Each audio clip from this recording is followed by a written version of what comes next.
안녕하세요. 그녀의 북살롱 미셸입니다.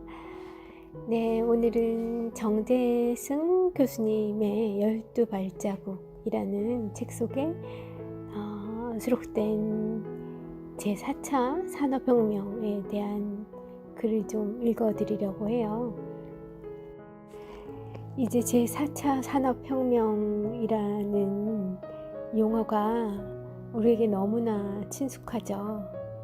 세상이 이렇게 빨리 친숙해질 수 있다는 게 어떻게 생각해보면 조금 더 지나면 이제 과거의 용어가 되어버리는 건 아닌가 하는 생각이 들 정도로 그렇게 우리 삶 속에 많이 들어와 있는 그런 용어가 되어버린 제4차 산업혁명에 대한 글을 이 글이 쓰여진 시점은 아직 그러기 전에 쓰여진 글이거든요. 한 발 앞서서 정재승 교수님이 써놓은 그때에 앞으로 다가올 제4차 산업혁명을 어떻게 바라보아야 하는가라는 관점으로 교수님이 쓰셨던 글을 이제사 한번 되돌아보는 것도 괜찮은 것 같아요. 그래서 골랐습니다. 타이틀은 또 하나의 혁명, 제4차 산업혁명이라고 되어 있어요.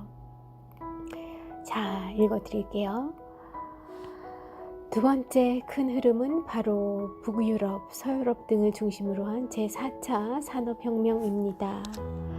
앞에서도 말씀드렸듯이 제4차 산업혁명이란 우리를 둘러싸고 있는 아톰 세계를 그대로 비트 세계와 일치시킨 세상에서 벌어지는 산업 변화입니다.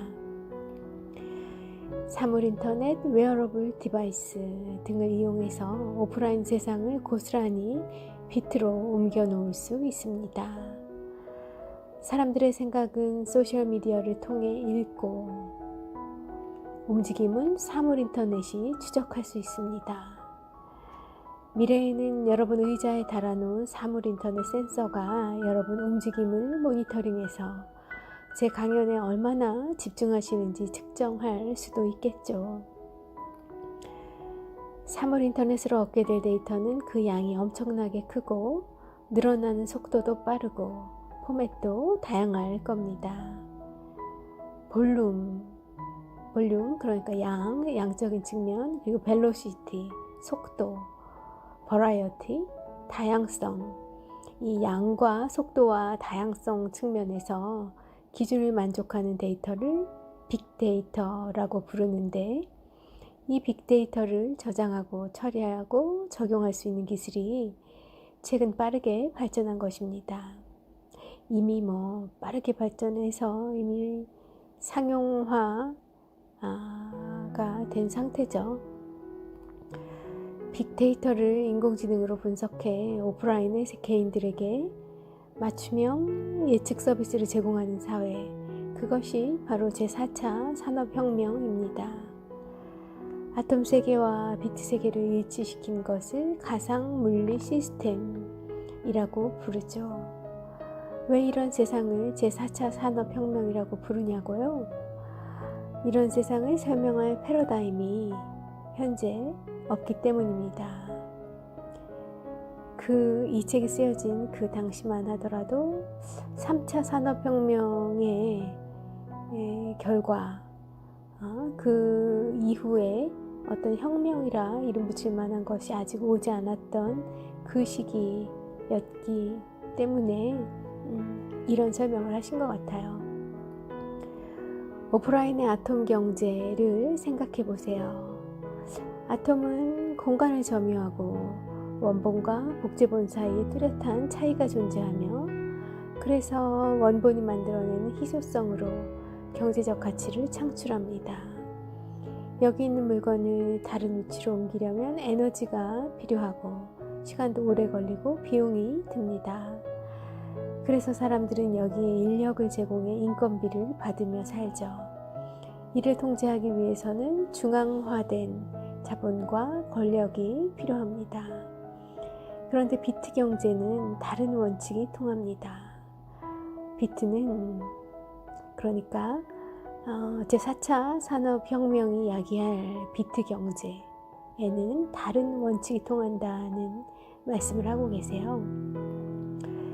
비트는 공간을 점유하지 않고 원본과 복제본 사이에 차이가 없어서 무한히 확대 재생산이 가능합니다. 처리하는 데 속도가 어마어마하게 빠르고 시간은 거의 필요하지 않으며 비용도 별로 들지 않아요. 그러니까 자본이 없는 사람도 창의적인 아이디어만 있으면 온라인상에서 구현이 가능하죠. 오프라인 아톰 세계가 고전주의 경제학을 따른다면 온라인 비트 세계는 롱테일 경제학을 따릅니다. 그런데 두 세계를 일치시키면 과연 어떤 경제학이 통용될까요? 인간의 노동 가치가 한없이 추락한 온라인에서 대부분의 정보가 처리된 후에 그런 후에 오프라인으로 제공한다면 실물 경제에서도 인간 노동의 가치는 한없이 작아질 텐데 말이죠. 그러니까 뭐 로봇 같은 것들이 많이 생기면 실제 세계에서는 인간 노동의 가치가 한없이 작아질 수밖에 없죠. 뭐 쉽게 이야기하면 그런 얘기입니다. 온라인과 오프라인이 일치하는 세상이 되면 많은 사람들은 새로운 기회를 그곳에서 찾겠지만 한편으로는 사람을 많이 고용하지 않아도 기업이 제품과 서비스를 생산할 수 있기 때문에 노동의 가치가 떨어지게 될 겁니다. 완전 고용이란 자유시장 경제학의 가설은 앞으로 달성하지 못할 가설이 될 수 있습니다. 따라서 이런 세상에서 예전처럼 일하지 않는 자는 먹지도 말라며 노동을 강조하면 답이 안 나올 수 있죠. 일하지 않더라도 인간의 존엄을 유지할 수 있도록 기본소득을 제공하지 않으면 더 이상 자본주의 시스템이 운행하지 않을지도 모릅니다. 제가 이런 대목 때문에 이 챕터를 우리 청취자분들과 함께 하고 싶었어요. 근자에 와서야 이 기본소득, 전 국민 기본소득에 대한 얘기가 화두가 되고 있고 법안으로 아직 뭐 통과한 건 아니지만 법안으로 들고 나오는 국회의원도 생기고 이러고 있는 상황인데요. 코로나 이후로 또 이 기본소득에 대한 관심이 급증한 것도 사실이죠. 아마 어떤 형태로든 뭐 몇 년 안에는 기본소득제가 구현이 될 수 있을 것 같아요. 우리나라에서는요. 그런데 정재승 교수님은 이 이야기를 벌써 한 3년 전쯤에 나온 책인데 이 책에 왜 기본소득이 필요해질 수밖에 없는가에 대한 당신의 생각을 밝히고 있으시고요. 이런 그 내용에 저는 공감이 많이 되고 있어요. 요사이는 더더군다나 그렇고요. 계속 읽어드리겠습니다. 생산에 기여하지 못하는 인간이 소비로라도 시장에서 제 역할을 하지 못하면 자본주의 시스템은 작동을 멈출 것입니다. 이렇게 새로운 솔루션이 필요한 세상이 다가오기에 우리가 그것을 산업혁명이라 부르는 겁니다. 인류의 역사를 바꾼 우리를 새로운 미래로 나아가게 할 큰 변화의 물결이라는 거죠. 저는 여기에 말을 조금 더 보태고 싶어요. 기본소득을 제공하는 것은 또 이제 정부에서 국회의원들이 입법을 하고 통과시켜서 이제 뭐 만약에 그렇게 된다 하더라도 사실 그 좋은 제도를 어떻게 활용하냐 하는 것은 그 역시 또 우리의 많은 국민들의, 시민들의 몫이라고 생각돼요. 정재승 교수님이 말씀하신 그 인간의 존엄을 유지할 수 있는 그런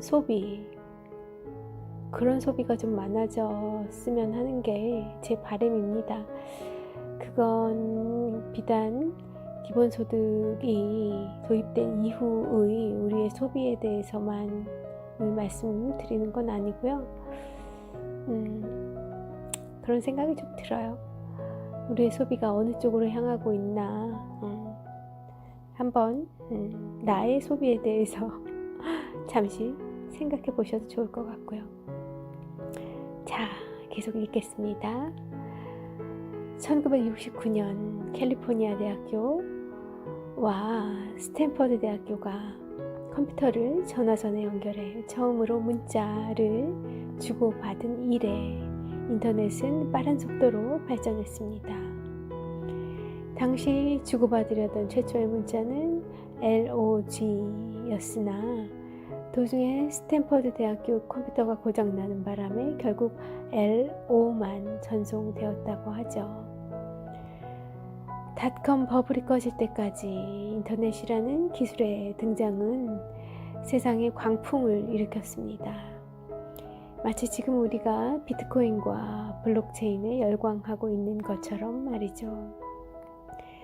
그런데 당시의 인터넷은 형편없는 기술이었습니다. 최초엔 모든 기술이 그렇죠. 정보 전송 속도는 엄청나게 느렸고 보안은 제대로 이루어지지 않았죠. 프로토콜은 잘 정립되지 못했고 무엇보다 인터넷으로 어떤 정보를 어떻게 공유해야 할지 사람들은 잘 몰랐습니다. 개인 간의 정보 공유를 국가가 통제할 수 없다면 매우 위험할 거라고 비판한 학자들이 많았습니다. 인터넷을 통해 은밀한 사생활 노출이 불법적으로 자행될 것이며 개인정보는 보호받지 못할 것이라는 비판 또한 하늘을 찔렀고요. 누구도 정보를 독점해서는 안 된다. 모든 정보는 공유되어야 하며 어디서나 그것을 쉽고 빠르게 활용할 수 있어야 한다는 그 인터넷 개발자, 인터넷을 발명하는 그런 과학자들의 이상과 철학에는 동의했지만 인터넷 기술을 둘러싼 경고의 메시지들은 사회적 공포를 불러일으켰습니다. 인터넷 기술을 발전시킨 컴퓨터 공학자들도 인터넷이 지금과 같은 세상을 바꿀지, 지금과 같이 세상을 바꾸어 놓을지 아무도 몰랐습니다. 그들은 그저 정보가 네트워크를 통해서 공유되면 엄청난 일이 벌어질 거야 라고만 말했죠. 그렇습니다. 테크놀로지의 미래는 누구도 단언할 수 없으며 우리는 그것을 완벽히 예측할 수도 통제할 수도 없습니다. 1차 세계대전에 그 전쟁에 쓰였던 독가스를 개발한 과학자가 있어요. 화학자일까요? 그분은 노벨 화학상을 받으셨다 하더라고요. 받은 인물이래요. 아무나 받는 거 아니잖아요. 전 세계적으로 인류에게 큰 그런 과학 분야에 있어서 위대한 발명을 해준 분에게 수여하는 그 노벨상을 받은 분이 그 이룩한 어떤 업적 기술이, 과학이 1차 세계대전의 독가스에 활용이 되었고 또 그것이 2차 세계대전의 히틀러가 사용한 그런 생화학 무기에 활용이 되었다고 하더라고요. 그런 인물이었다고, 그런 위험한 것을 만들어낸 사람이 어서 그 기술이 그렇게 쓰일 줄 알았다면 노벨상을 받지 못하지 않았을까요? 그것이 후대에 어떻게 활용될지, 어떤 식으로 발전되어 갈지 아무도 모르는 겁니다. 우리 인생이 그렇듯이 말이죠. 코로나가 올 줄 알았나요?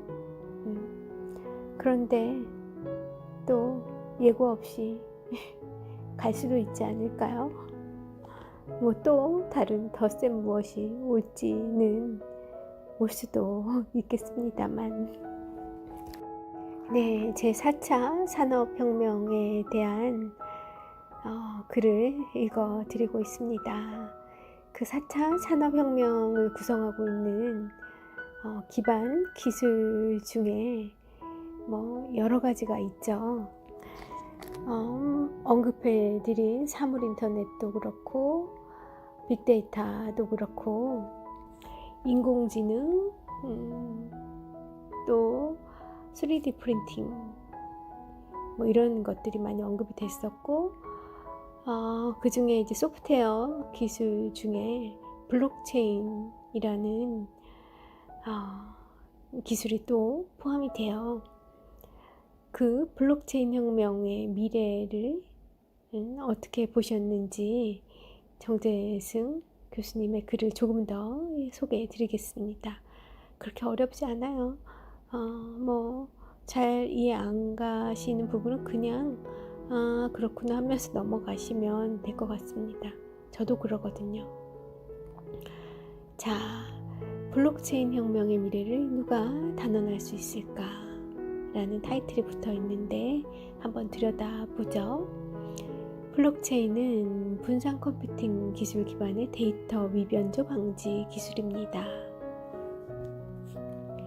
관리 대상 데이터를 블록으로 설정하고 체인 형태의 연결 고리를 만들어 분산 데이터 저장 환경에 저장하는 기술이죠. 말하자면 수많은 기록을 그냥 한 묶음으로 만들어 체인 형식으로 연결해 개인들이 서버에 나누어 저장해서 보관하는 기술이라고 보시면 됩니다. 블록에는 해당 블록이 발견되기 이전에 사용자들에게 전파되었던 모든 거래 내역이 기록돼 있고, 이것은 모든 사용자에게 똑같이 전송되므로 거래 내역을 임의로 수정하거나 누락시킬 수 없어요. 개인정보는 들어있지 않아서 익명성이 보장되나 누구도 임의로 데이터를 수정할 수 없고 누구나 변경의 결과를 열람할 수 있어서 매우 투명한 데이터 관리 방식입니다.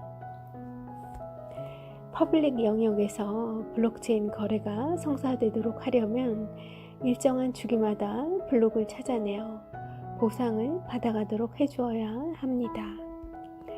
이 보상은 화폐를 따로 조폐하는 중앙은행이 없는 상태에서 신뢰할 만하게 만들어져야 하므로 암호학을 기반으로 한 암호화폐가 등장하게 됐습니다.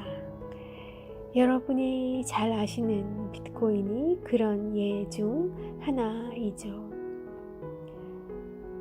여러분은 코인을 가지고 계십니까?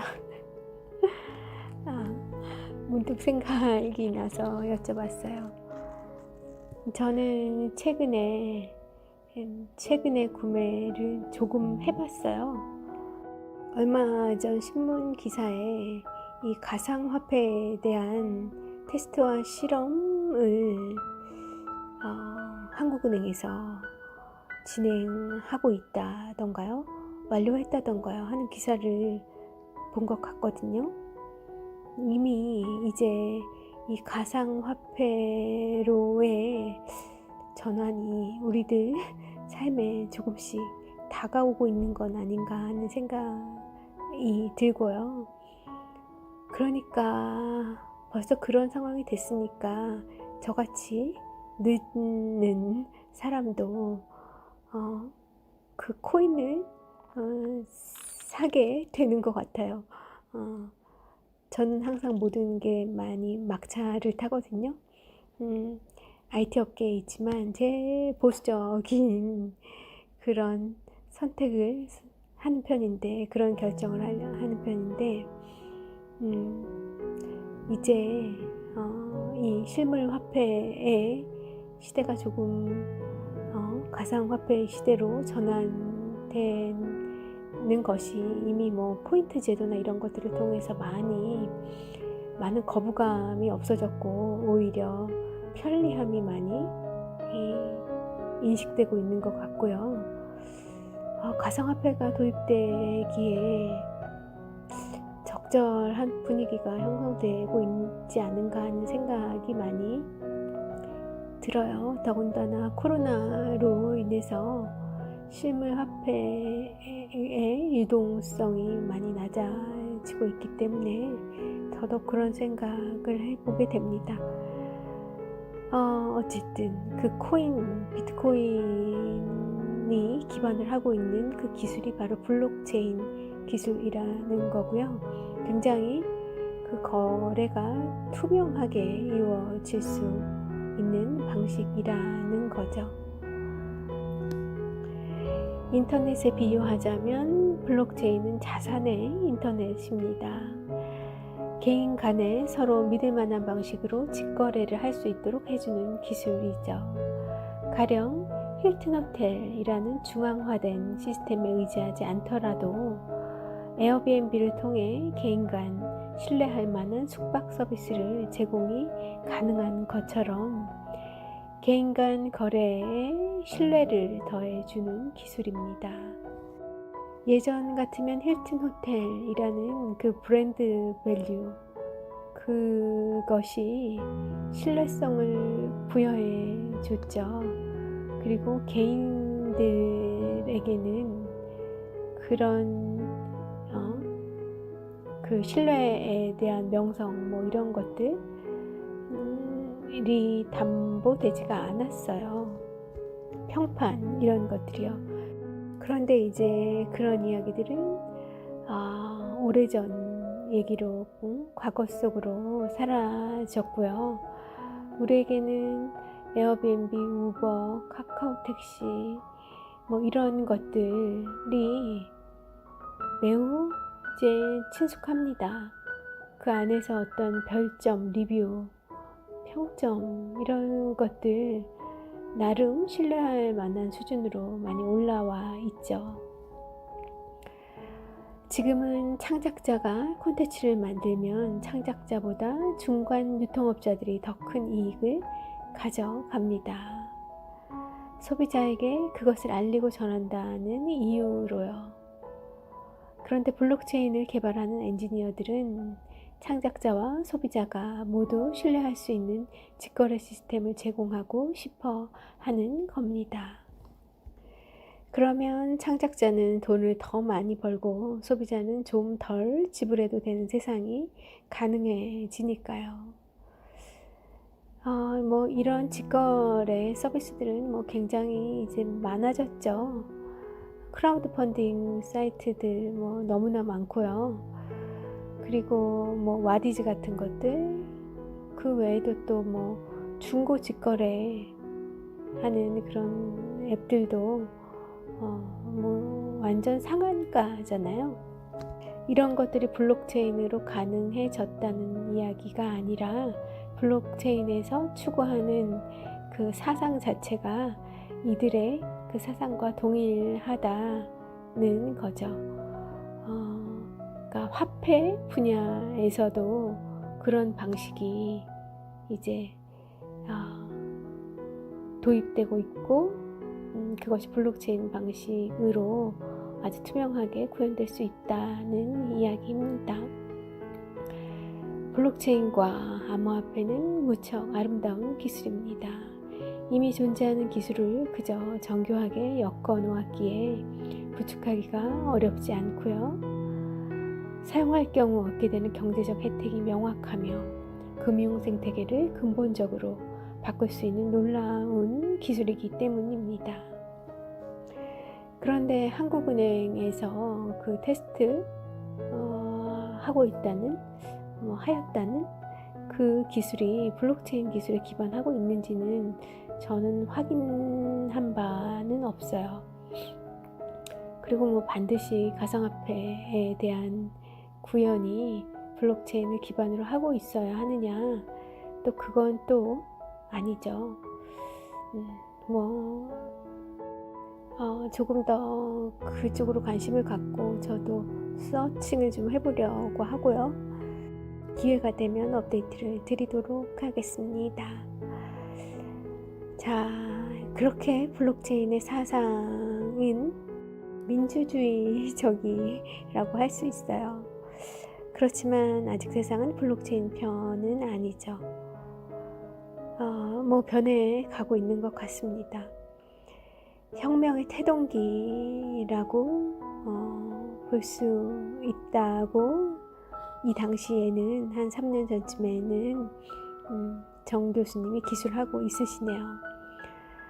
대부분의 암호화폐는 결국 사라질 것이며 ICO, 암호화폐 공개를 한 회사들은 대부분 망할 것입니다. 암호화폐의 미래는 밝지만 우리가 투자한 코인들은 대부분 휴지 조각이 될 것입니다. 블록체인의 미래는 창대하겠지만 우리가 투자한 ICO 회사가 성공할 확률은 매우 낮을 겁니다. 지금 우리는 블록체인 역사가 시작되는 소용돌이에 이제 막 진입했기 때문입니다. 한동안 수많은 시행착오를 감당해야 하며 5년, 10년 후에나 새로운 비즈니스 생태계가 안정적으로 꾸려질 것입니다. 그것이 암호화폐와 블록체인이 아직은 헬조선의 탈출구가 되지 못하는 이유입니다. 자, 어떤 식으로 흘러갈까 궁금해지네요. 정부와 은행, 카드회사는 막강한 중앙통제권을 유지하고 싶어 합니다. 거래를 중개하고 수수료를 받으며 살아가는 수많은 유통업체들은 개인 간 거래를 안전하게 해둘 수 있는 블록체인을 위협이라 여기겠죠. 그렇죠. 여기고 있죠. 그들이 막고 있죠.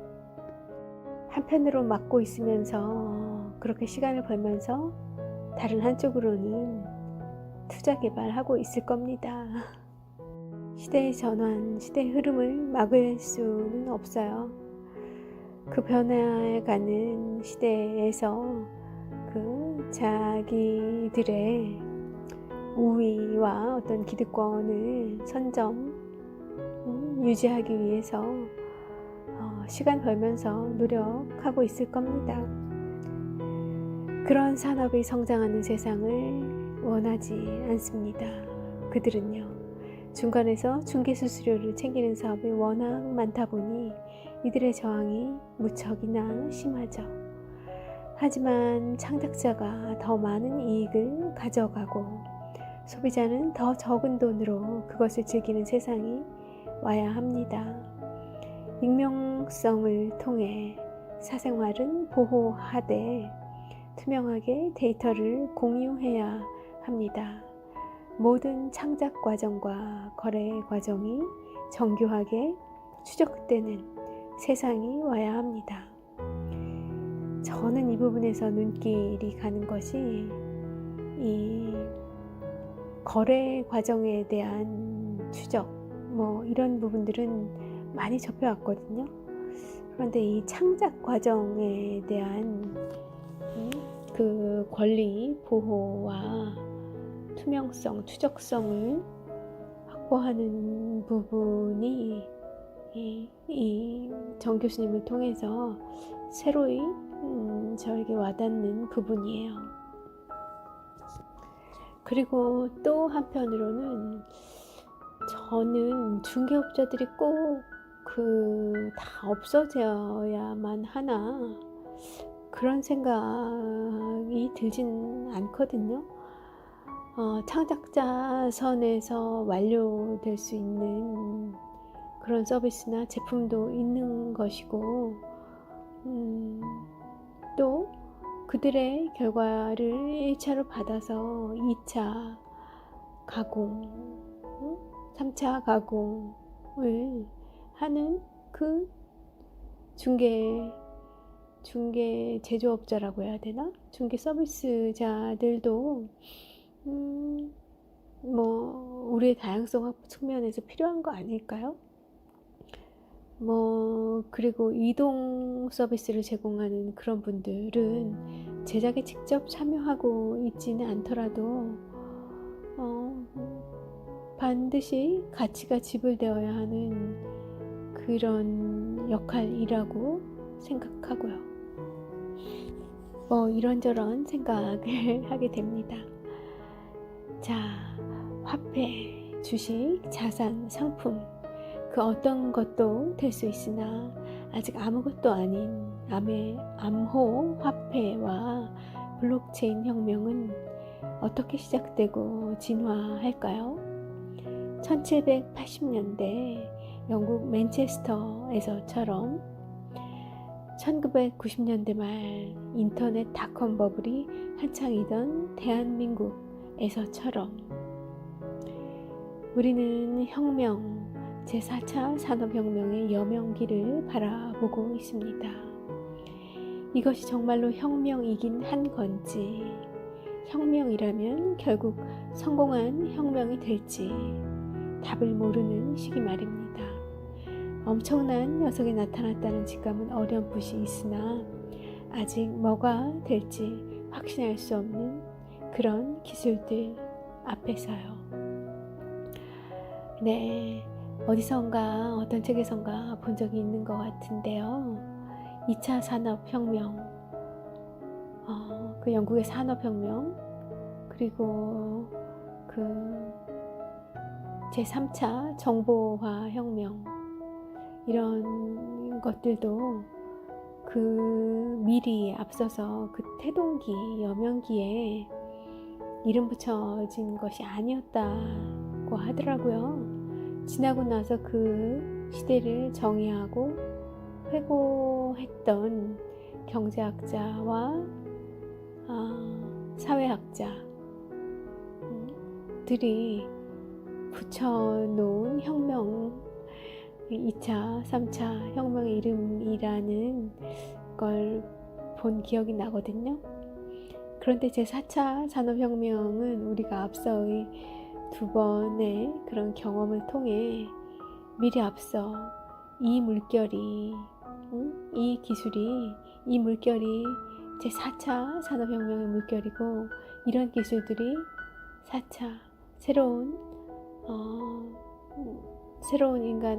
인간 삶의 패러다임으로 우리를 이끌어 줄 것이다 라는 확신을 가지고 4차 산업혁명이라는 말을 미리 앞서 불러왔죠. 너무나 떠들어댄 통에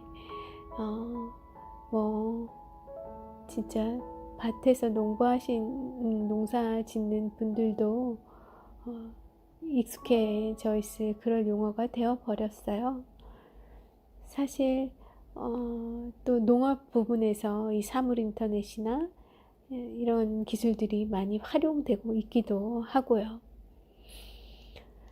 어쨌든 그렇게 우리는 엄청난 시대의 초입에 잘 넘어가고 들어가고 있는 것 같습니다. 그 와중에 코로나를 같이 만났고요. 자, 다만 블록체인은 우리에게 익숙한 생각을 완전히 다른 프레임에서 바라볼 기회를 선사합니다. 우리 모두가 상식이라고 생각하는 것, 즉 화폐, 금융은 매우 중요하기 때문에 국가가 선한 의지로 통제하고 관리해야지 개인에게 맡겨두어서는 위험하다는 그런 생각 말입니다. 블록체인은 그 질문 자체를 완전히 뒤집어 놓습니다. 지금처럼 국가가 화폐와 금융에 관한 모든 통제권을 온전히 독점하고 있는 것이 과연 옳은가? 이것이 블록체인이 우리에게 던지는 화두입니다. 제가 이래서 정지승 교수님을 좋아해요. 이 기술과 이 기술이 가지는 그 의미를 사회학적으로, 인문학적으로, 역사적으로 해석해내시는 그런 멋진 멋진 교수님, 멋진 박사님이에요. 멋진 저자님. 저의 생각은 그래요. 뭐든지 영원한 것은 없는 것 같아요. 당시에 우리가 할 수 있는 최선의 것을 선택하고 또 그 선택된 것을 유지 발전시키면서 활용해 오지만 또 새로운 어떤 기술, 새로운 그런 환경의 출현으로 또 한 단계 도약해서 앞으로 나아가고 또 다른 삶을 살아보고 그런 변화에 적응해 가면서 우리 인류가 지금까지 오지 않았나 하고요. 언급한 많은 기술들, 그 중에 하나인 블록체인이 우리를 어떤 미래로 이끌어 갈지는 잘 모르지만, 확신할 수 없지만, 완벽한 예측할 수 없지만 그 흐름을 거스르긴 어렵다는 생각을 하고요. 그리고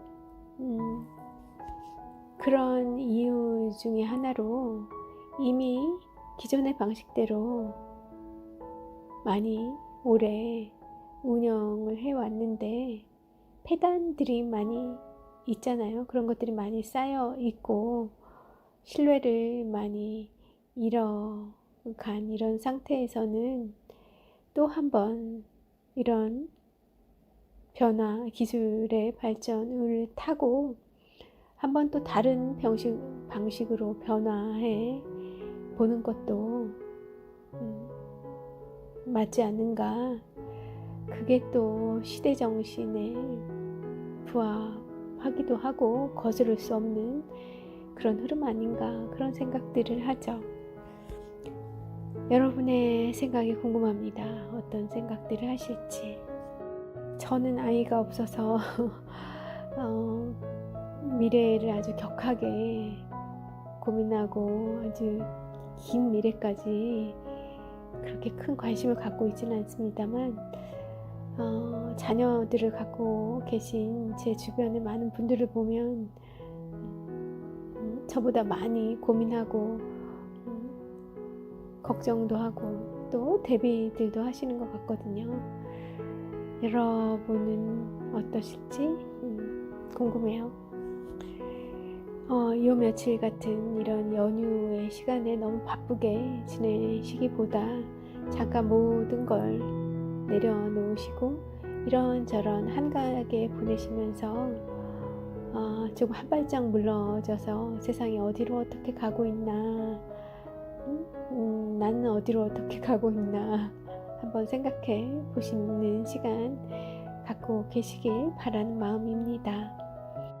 자, 시간이 많이 갔는데요. 함께 나누고 싶은 이 정 교수님의 글 부분이 있어서 이제 사설은 접고 낭송해드리겠습니다. 들어보세요. 오지 않은 미래를 상상하는 능력이라는 타이틀입니다. 혁명은 어떻게 오는가? 이 질문에 대한 마무리를 하려 합니다. 제 생각을 말씀드리겠습니다. 첫 번째, 혁명이 오려면 그 아이디어 자체가 너무나도 혁명적으로 아름다워야 합니다. 미숙한 아이디어로는 혁명을 만들 수 없습니다. 보어가 양자역학에 대해서 이렇게 말했어요. 양자역학 아이디어는 크레이지하다. 그런데 모든 미친 아이디어들이 다 혁명을 만들지는 못합니다. 혁명을 만드는 아이디어는 그저 미친 생각이 아니라 미치도록 아름다운, 그래서 진실에 가까운 아이디어라야 세상을 바꿉니다. 인터넷이 그랬고요. 모바일 환경을 만드는 스마트폰도 그랬습니다. 스마트폰을 생각해 보세요. 전화기에 컴퓨터를 넣어준다고? 전화 따로 컴퓨터 따로 있는데 그 두 개를 합치면 세상에 뭐가 달라져? 모두가 그렇게 생각하던 시절에 전화기는 어디서든 잘 터지고 자주 통화하는 사람들끼리는 요금 좀 싸게 해주면 더 이상 바랄 게 없던 시절에, 그런 시절에 애플의 아이폰이 나타났습니다. 컴퓨터가 전화기 안에 들어오니 사람의 생활 양식이 완전히 바뀐다는 걸 우리는 경험했습니다. 아주 미치도록 놀라운 아이디어가 필요하고 그걸 받아들이려면 기존의 상식으론 어렵습니다. 기존의 상식에 비추어 보면 매우 이상하기 때문에 받아들이긴 어렵지만 세상을 바꿀만 하기 때문에 우리가 그것을 혁명이라고 부르는 거죠. 그래서 우리에겐 인지적 유연성이 필요합니다. 인지적 유연성이란 상황이 바뀌었을 때 나의 전략을 바꾸는 그런 능력을 말합니다. 가진 것이 망치뿐인 사람은 세상의 모든 문제가 못으로 보입니다. 내 앞에 놓인 모든 문제를 망치질하는 것으로 해결하려고 하죠. 그렇지만 상황이 바뀌고 문제가 바뀔 때 내 연장을 바꿔야 하는 건 아닌가 생각해 보는 것. 그것이 바로 인지적 유연성입니다. 그리고 우리는 기다려야 합니다. 혁명이기 때문에 빨리 올 것 같지만 사실 혁명은 굉장히 느리게 천천히 옵니다. 내년에 올까요? 그렇지 않습니다. 아마 수십 년이 걸릴 거고요. 언제 올지 알 수 없습니다.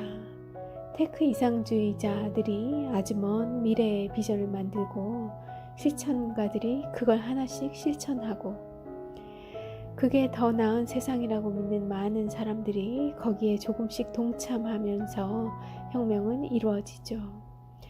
저는 혁명이 올지 안 올지 확신하진 못하지만 이상적인 제안들이 나오고 누군가는 현실에서 그것을 조금씩 실천하고 많은 사람들이 그 꿈을 나누고 자신의 삶을 조금씩 거기에 보태면서 혁명은 서서히 완수된다는 것을 믿습니다.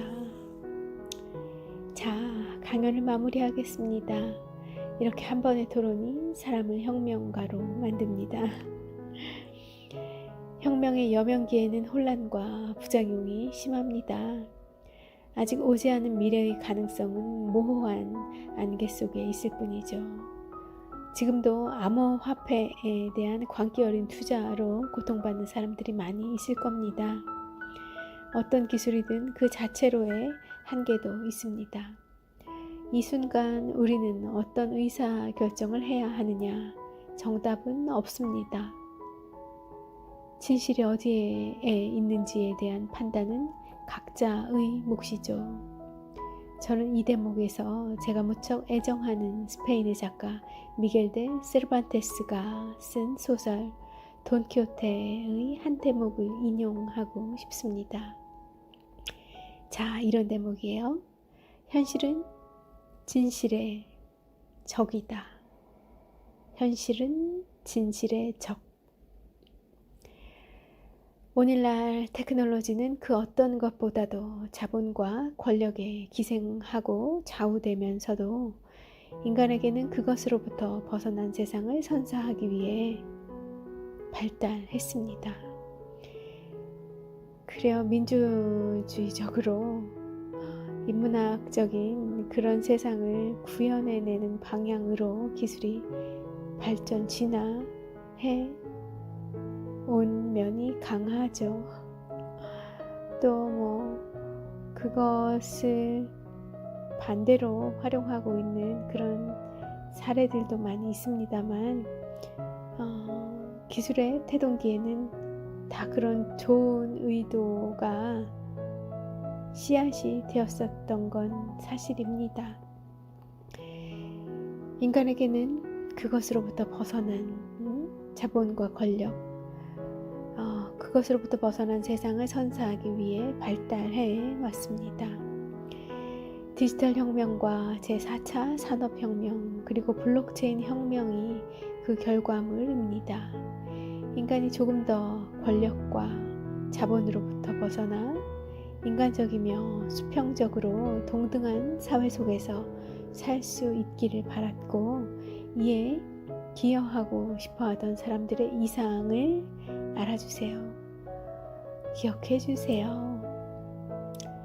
자, 혁명이 어떻게 시작될까요? 혁명이 어떻게 올까요?